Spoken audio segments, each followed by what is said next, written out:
I'm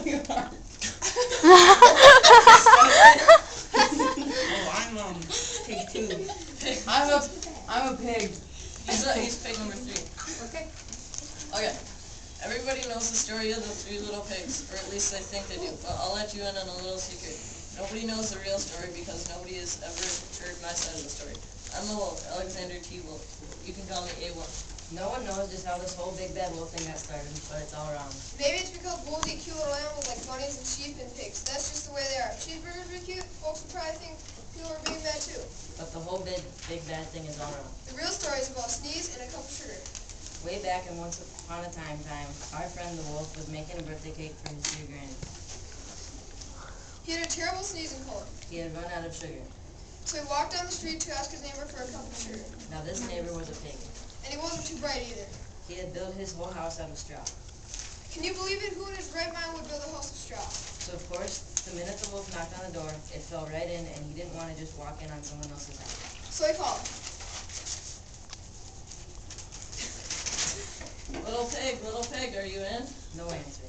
He was just about to go home without the cup of sugar for his dear old granny's birthday cake. That's when his nose started to itch, He felt a sneeze coming on.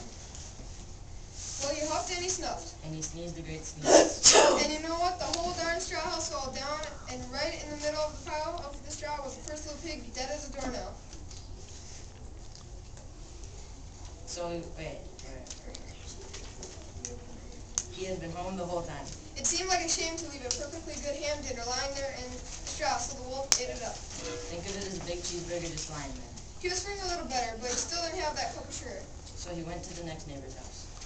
This neighbor was the first little pig's brother. He was a little smarter, but not much. He had built his house with sticks. He rang the doorbell of the stick house. No one answered. He called. Mr. Pig, are you in? He yelled back. Go away, wolf. You can't come in. I'm shaving the hairs off my chinny chin chin. He had grabbed the doorknob when he felt a little sneeze coming. He huffed and he snuffed. And he tried to cover his mouth, but he sneezed a great sneeze. And you're not going to believe it, but this guy's house fell down just like his brother's. When the dust cleared, there was the second little pig dead as a doornail. Wolf's honor. Now you know food will spoil if you leave it out in the open. So Wolf did the only thing there was to do. He had dinner again. Think of it as a second helping. He was getting awfully full, but his soul was feeling a little better. And he still didn't have the cup of sugar for his dear old granny's birthday cake. So Wolf went to the next one. This guy was the first and second little pig's brother. He must have been the manager of them. He had built his house out of brick. Wolf knocked on his brick house. No answer. Mr. Pig, are you in? And you know what that rude little porker answered?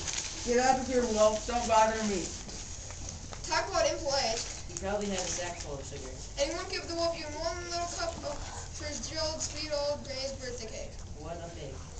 The wolf was just about to go home and maybe make a nice birthday card instead of a cake when he felt his cold coming on. He huffed and he snuffed and he sneezed once again. The little pig yelled. And your old granny can sit on a pen. The wolf was usually a pretty calm fellow, but when he heard someone talk about his dear old sweet granny like that, he went a little crazy. When the cops drove up, of course he was trying to break down the pig's throat. And the whole time the wolf was huffing and puffing and sneezing and making a real scene. The rest, as I say, is history.